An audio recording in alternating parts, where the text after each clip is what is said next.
오늘 본문 말씀은 베드로전서 4장 12절에서 19절로 말씀입니다. 제가 봉독해 드리도록 하겠습니다.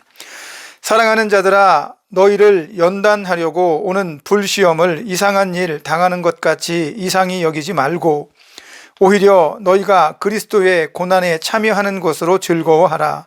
이는 그의 영광을 나타나실 때에 너희로 즐거워하고 기뻐하게 하려 함이라. 너희가 그리스도의 이름으로 치욕을 당하면 복 있는 자로다. 영광의 영 곧 하나님의 영이 너희 위에 계심이라. 너희 중에 누구든지 살인이나 도둑질이나 악행이나 남의 일을 간섭하는 자로 고난을 받지 말려니와 만일 그리스도인으로 고난을 받으면 부끄러워하지 말고 도리어 그 이름으로 하나님께 영광을 돌리라. 하나님의 집에서 심판을 시작하실 때가 되었나니 만일 우리에게 먼저 하면 하나님의 복음을 순종하지 아니하는 자들의 그 마지막은 어떠하며 또 의인의 겨우 구원을 받으면 경건하지 아니한 자와 죄인은 어디에 서리요. 그러므로 하나님의 뜻대로 고난을 받는 자들은 또한 선을 행하는 가운데에 그 영혼을 미쁘신 창조주께 의탁할지니라. 아멘. 오늘 본문 말씀 베드로전서 4장 12절로 19절의 말씀으로 고난이란 제목으로 하나님 말씀 전해드리도록 하겠습니다. 우리는 지금 사순절이라는 기간을 지나고 있습니다. 특별히 부활절 40일 전이 되는 날 사순절 기간을 시작해서 부활절까지 우리가 부활절을 기다리며 사순절의 그 의미를 생각하고 경건한 삶을 살기를 교회가 추구하기도 합니다. 그래서 이 기간 동안에는 특별 새벽 기도라든지 성도들에게 음주 가무를 금하기도 합니다. 틀리다고 생각하지 않습니다. 동의합니다. 하지만 저는 특별히 사순절에만 우리가 더 경건할 필요는 없다라는 생각도 가지고 있습니다.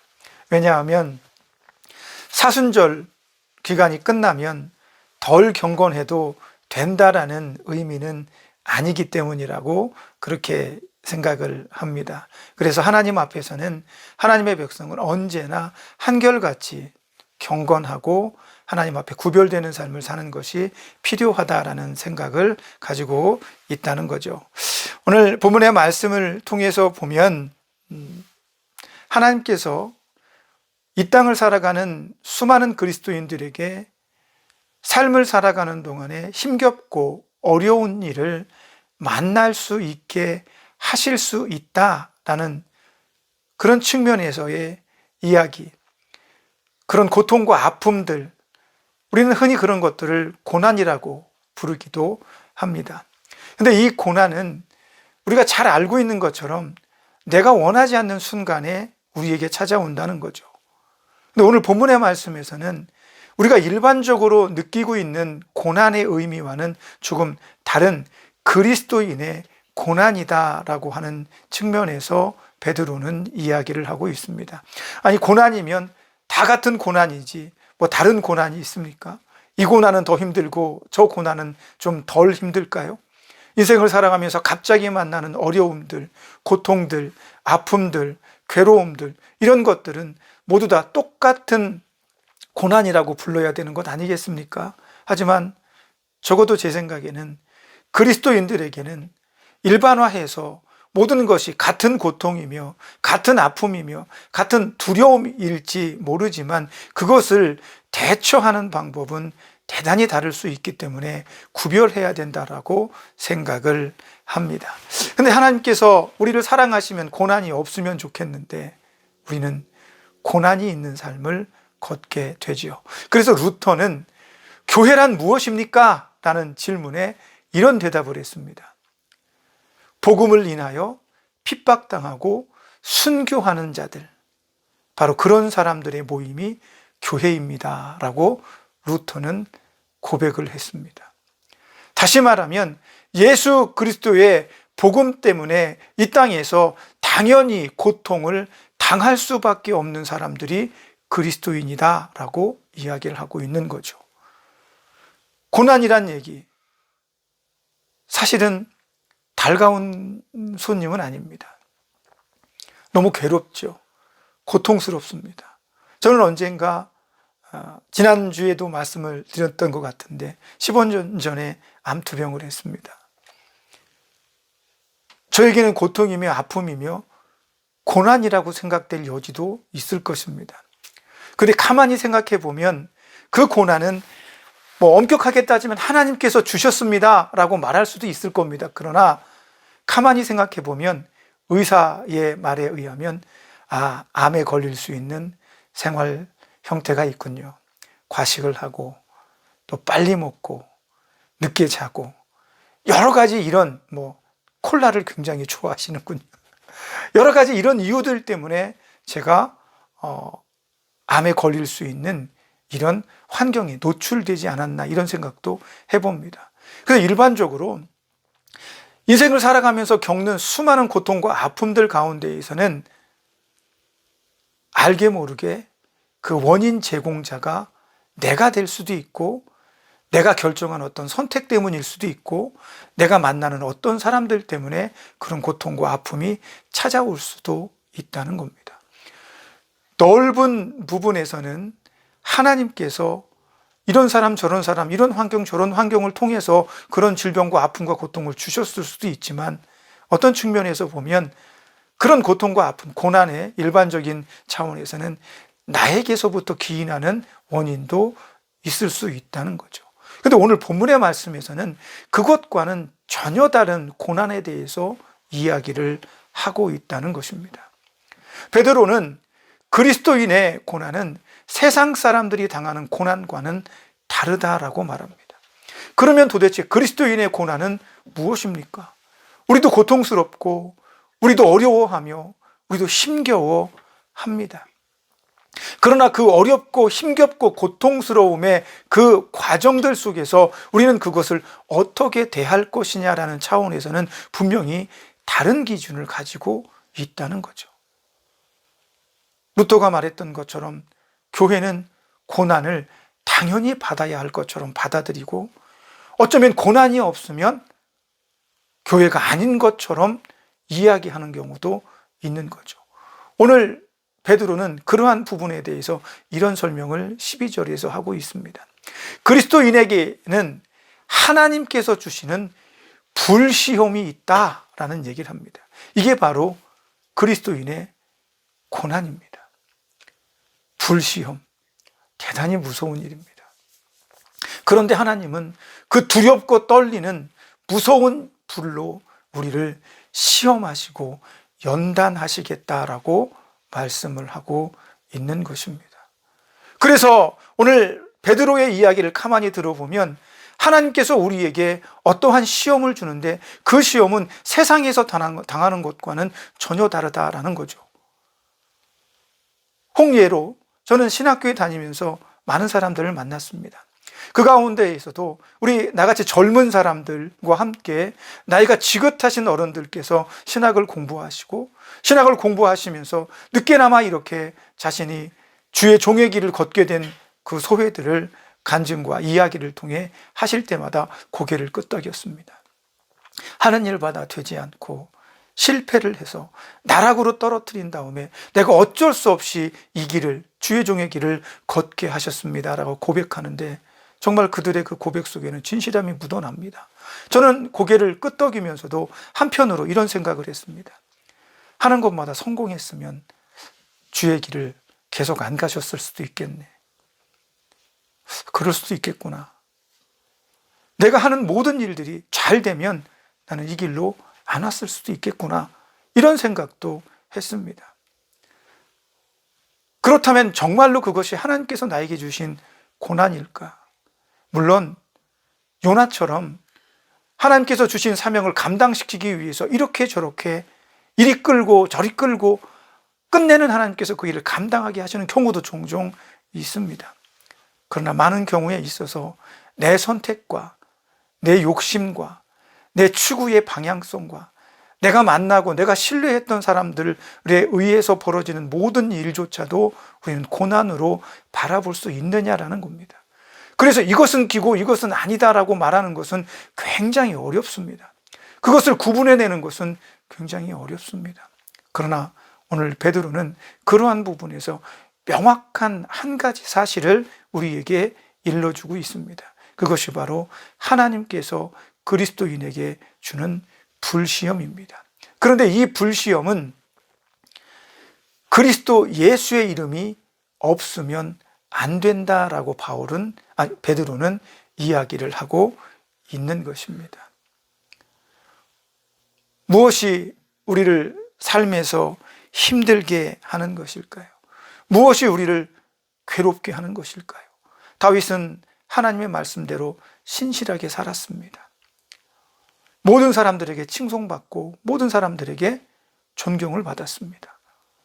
그럼에도 그는 쫓겨다녔습니다.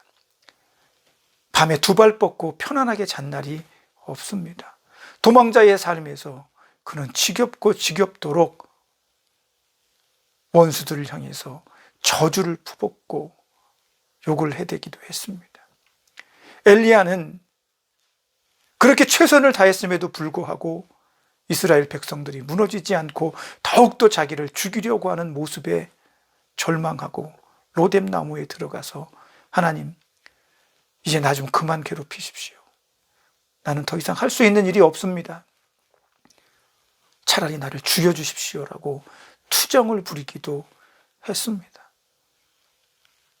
그런 고난이 그리스도인들에게는 있을 수 있다는 거죠. 구약에서는 아직 예수 그리스도가 오시지 않았기 때문에 그들은 하나님 말씀에 충실한 삶으로 자기들의 인생 속에서의 고난이 어떤 의미를 갖는지를 깨달을 것입니다. 신약시대 이후에는 그리스도를 인해서 그리스도의 이름으로 받는 고난들을, 아픔들을, 고통들을 우리는 그리스도인의 고난이라고 정의할 수가 있겠지요. 본문 베드로전서 4장 12절에서 19절까지의 말씀에 보면 고난이 그리스도인들에게는 당연히 와야 될 것이다 라고 베드로가 이야기를 하고 있는데요. 삶의 무게로 고통과 아픔을 절규할지라도 아무리 큰 절망이라도 아무 것이나 그리스도인의 고난이라고 이름 붙일 수 없다라고 베드로는 말합니다. 오직 그리스도인의 고난은 그리스도의 이름으로 당하는 치욕, 바로 그것이라고 말합니다. 치욕은 부끄럽고 욕됨이라는 의미를 가지고 있습니다. 그래서 세상은 그리스도인들을 부끄럽게 만들려고 합니다. 원형 경기장에 가두고 검투사와의 싸움에서 속절없이 죽어나가는 그들의 모습을 보고 사자굴에 산채로 집어던지며 풀무불에도 던져 넣습니다. 십자가에 못 박기도 했습니다. 그 모습을 보면서 사람들은 박수를 치고 웃어댑니다. 조롱합니다. 마치 그렇게 사는 삶은 잘못되었고 부끄러운 것이다라고 이야기하면서 그들을 죄인 취급하고 그들이 저런 고통을 당하는 건 당연한 것이다라고 그렇게 생각을 했습니다.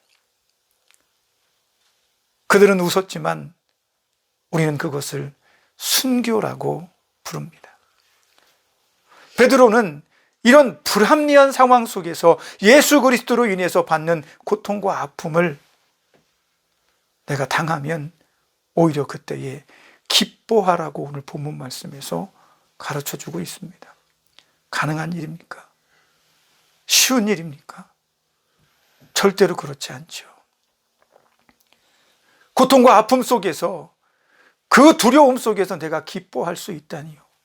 그건 결코 쉬운 일이 아닙니다. 그래서 저와 여러분이 그런 극단적인 예 같은 삶 가운데 처하지 않은 것이 어쩌면 다행인 것인지 아니면 우리의 믿음을 발휘할 수 있는 기회를 놓친 것인지 우리는 어떻게 생각해야 할지 모르겠습니다.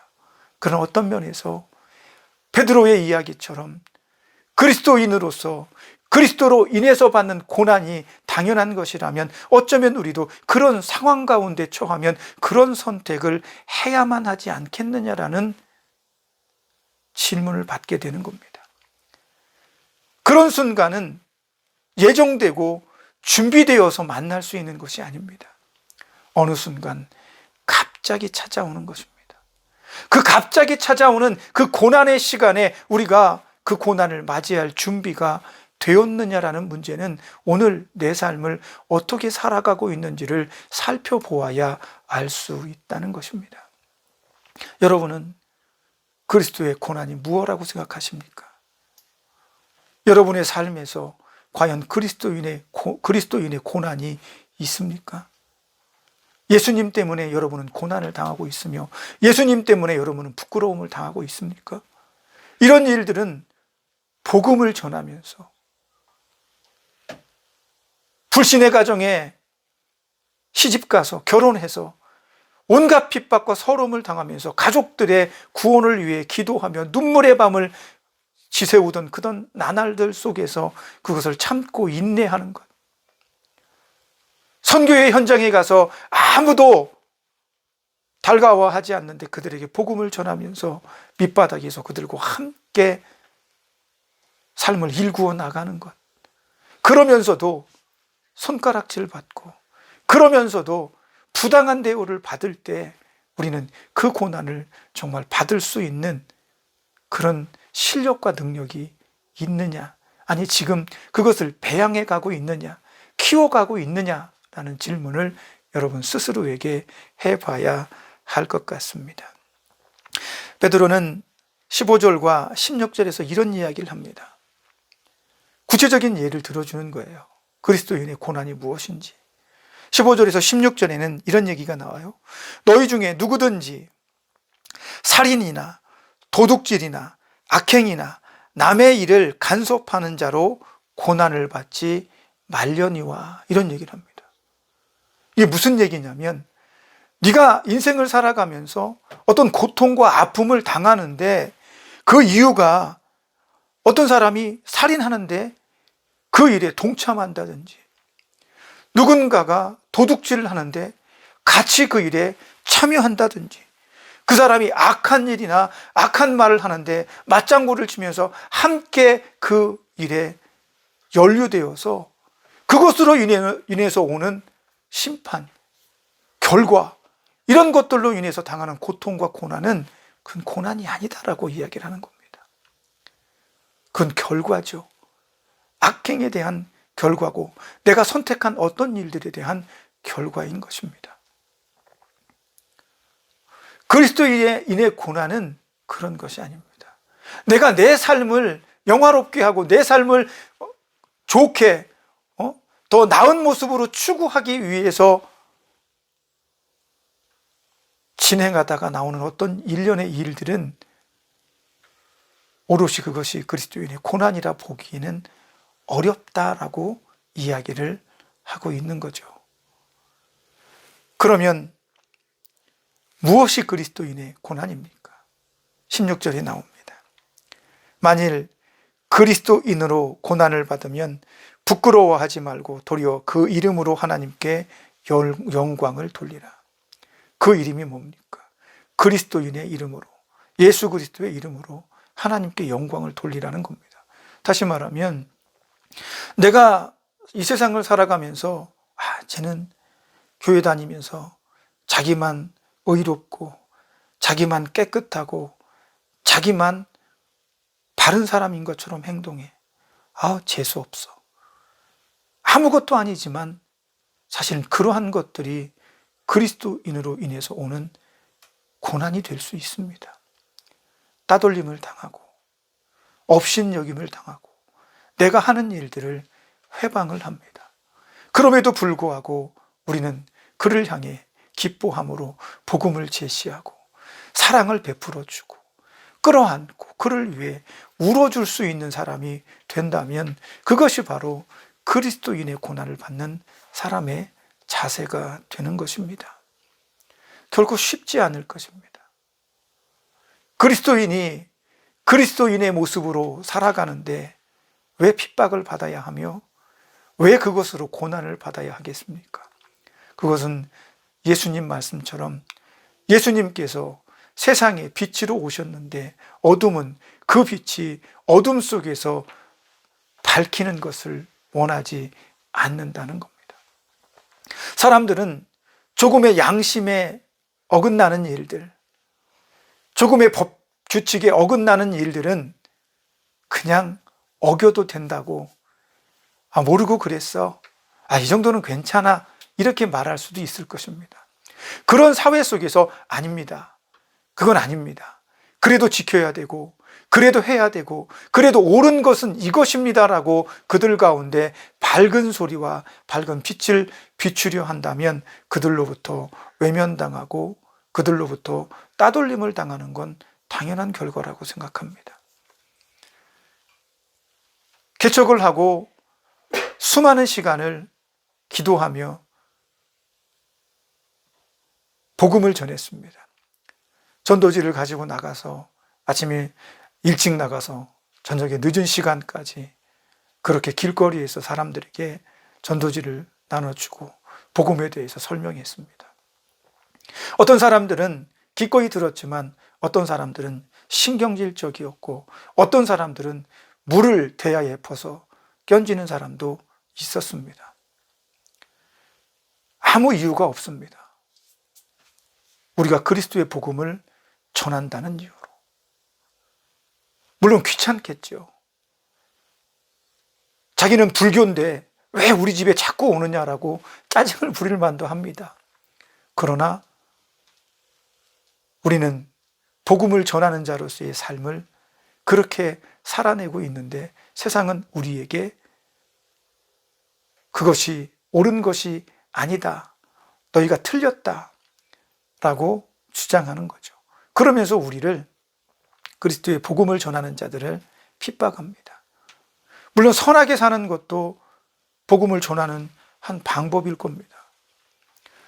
베드로는 오늘 그리스도인의 고난은 그런 삶의 모습에서 드러나는 세상의 반격이다라고 이야기를 하고 있는 거죠. 삶에서 겪는 대다수의 어려움은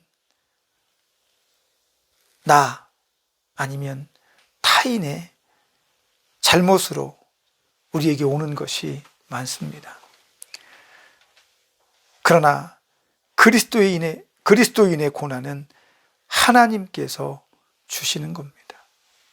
그래서 부끄럽게 여기지 말라라고 16절에서 이야기합니다. 여러분이 예수 그리스도인으로 살아갈 때 오는 그 어떤 시선도 부끄러워하지 마십시오. 우리 청소년들에게 있어서는 쉬운 일은 아닙니다. 수많은 아이들과 함께 식사하는데 거기서 두 손을 모으고 기도한 다음에 밥을 먹는 거, 이거 되게 어색할 겁니다. 그러나 그게 어떤 모습에서는 나는 그리스도인입니다 라고 고백하는 것입니다. 누군가가 그런 모습에 손가락질 한다면 정말 순교도 아닌데 그리스도의 고난을 당하는 것이라고 여겨도 됩니다. 그러한 고난들이 쌓이면 더 큰 고난 앞에서도 여러분은 당당하게 될 것입니다. 그것이 바로 믿음입니다. 17절과 18절의 말씀에 보면 베드로는 이런 얘기를 또 합니다. 심판에 대한 이야기거든요. 하나님의 집에서 심판할 때가 되었나니 만일 우리에게 먼저 하면, 이런 얘기를 합니다. 우리에게 먼저 하면, 하나님의 복음을 믿고 받아들인 사람들, 그리스도인들에게 먼저 심판이 임하면 이란 얘기입니다. 이건 하나님의 심판이 그만큼 엄중하다는 사실입니다. 에스겔서 9장 8절에 보면 이런 내용이 나옵니다. 9장 6절입니다. 이스라엘이 곧 멸망을 하는데 교회 안에 있는 수많은 사람들이 교회 안에서 우리는 평안해, 우리는 어떤 하나님의 심판이 와도 우리는 괜찮아, 우리는 예배하잖아 라고 이야기를 하는 거죠. 그때 하나님께서 뭐라고 말씀하시냐면 이 문에서 저 문까지 불로 내려 쳐라. 다 죽이란 얘기입니다. 교회 안에서. 그리고 그 이마에 표식이 있는 자들만 살려두어라. 이렇게 이야기를 합니다. 교회 안에서. 그만큼 하나님의 심판은 엄격하다는 겁니다.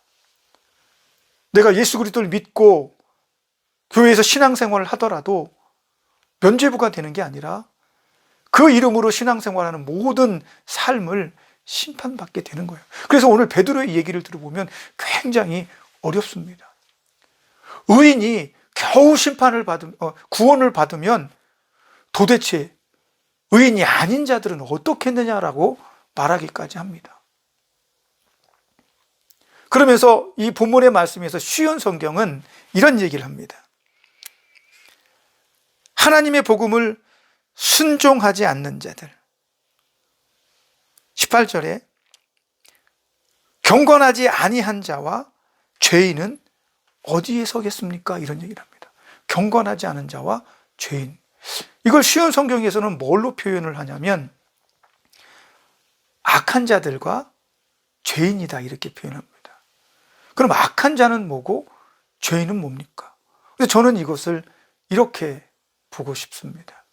악한 자들은 복음을 받았으나 하나님의 말씀을 받았으나 그리스도의 가르침을 받았으나 그 가르침대로 선하게 경건하게 살지 않는 자들은 악한 자들입니다. 이미 나는 복음을 받았습니다. 예수 그리스도의 이름으로 복음을 받아들였는데 그 가르침을 따르지 않는다면 그것은 악한 자가 되는 것입니다. 복음을 받지 않은 자들은 여전히 죄인입니다. 그래서 우리가 교회 안에서 하나님 앞에 나아갈 때 어떤 모습으로 나아갈 것인지 교회 안에서 고난을 받는 사람들의 모습을 가만히 보면 어떤 경우에는 확연히 차이가 나는 경우가 있습니다.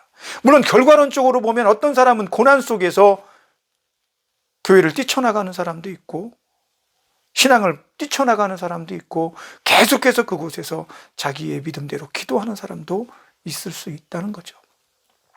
중요한 것은 우리가 그런 고난을 당할 때에 어떤 반응을 하느냐에 따라서 우리는 하나님의 말씀에 그리스도의 복음을 받고 경건하게 그 길을 추구하는 사람이 될 수도 있고 그렇지 못할 수도 있습니다.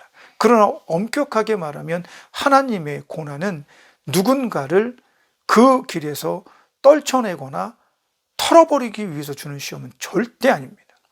하나님의 시험으로는 절대 그런 일이 일어날 수가 없습니다. 오히려 강건해지죠. 그가 한번 그 하나님의 불시험에서 실패했다고 해서 그가 나락으로 떨어지지 않습니다. 오히려 더 단단해집니다. 그 다음 불시험에서는 그는 그 시험을 기꺼이 감당해낼 것이라고 확신합니다. 오늘 베드로가 이야기하고자 하는 것은 그리스도인이라면 기꺼이 예수 그리스도의 이름을 인하여 고난을 받는 것을 두려워하지 마십시오. 그리고 이 당시의 역사적인 상황을 보면 정말로 그런 고통과 아픔이 있었죠. 핍박을 받았습니다. 예수를 믿는다는 이유로 공동체에서 쫓겨나고 잡아다 옥에 가두고 바울이 그런 일을 했잖아요. 잡아 죽였습니다. 이런 상황들 속에서 우리가 과연 어떻게 해야 되겠습니까? 베드로는 이렇게 하십시오라고 말하고 있습니다. 그리고 그는 마치 모범처럼 그 자신도 순교의 길을 걸었다라고 외경이나 다른 역사의 기록에 기록이 되어져 있습니다. 고난이 무엇입니까? 우리를 힘들게 하고 어렵게 하는 모든 것들이 고난으로 여겨질 수 있을 것입니다. 하지만 우리가 그리스도인이라면 그런 아픔과 고통을 일반적인 것들을 고난이라고 의미하기보다는 예수 그리스도의 복음을 증거하며 예수 그리스도의 이름으로 살아가며 당하는 고통과 아픔, 이유 없이 다가오는 그런 외면과 그 손가락질 이런 것들을 고난으로 여길 수 있어야 하지 않겠나. 그래서 베드로 베드로가 오늘 마지막 절에 이야기하는 것처럼 하나님은 미쁘십니다. 여러분이 그 고난의 삶을 믿음으로 걸어갈 때 하나님은 여러분을 지키실 것입니다. 오직 하나님만 믿고 그 길을 절대로 흔들리지 않고 걸어가십시오. 하나님께서 여러분과 함께 하실 것입니다 라고 이야기합니다. 여러분 인생 살아가면서, 지금도 살아가고 있으면서 수많은 어려움과 고통이 있을 것입니다.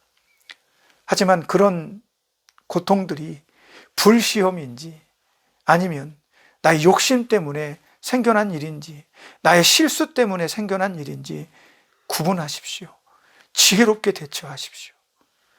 내 욕심과 실수가 드러나지 않도록 그리스도의 경건함과 선함으로 여러분의 삶을 완성해 가십시오. 그렇게 삶을 완성해 갈 때 여러분은 그리스도의 진정한 고난을 맛볼 수도 있을 것입니다. 그때가 되면 그 고난을, 그 불시험을 아름답게 이겨내고 하나님께서 어여쁘고 의로운 자다라고 칭하시는 그런 칭찬을 들을 수 있게 되기를 예수님의 이름으로 축복합니다. 그런 삶을 위해서 오늘도 부단히 말씀으로, 기도로 여러분의 삶을 채워나가십시오. 아무나 그리스도인의 시험, 이 고난 받는 게 아닙니다. 분량이 차야 되겠죠. 하나님께서 이 친구를 한번 시험해 봐야 되겠구나. 왜 더 높은 단계로, 더 중한 일로, 더 아름다운 일로 사용하기 위해서 내가 감당할 수 있는지 한번 시험을 해봐야 되겠구나 라고 생각하실 수도 있다는 거죠. 그런 삶 속에서 여러분들은 하나님과 동행하기 위한 믿음의 열정과 노력들을 키워나가시면서 마침내 하나님께서 귀하게 쓰실 수 있는 아름다운 그리스도인이 되어지기를 다시 한번 예수님의 이름으로 부탁을 드립니다. 기도하겠습니다. 하나님 감사합니다.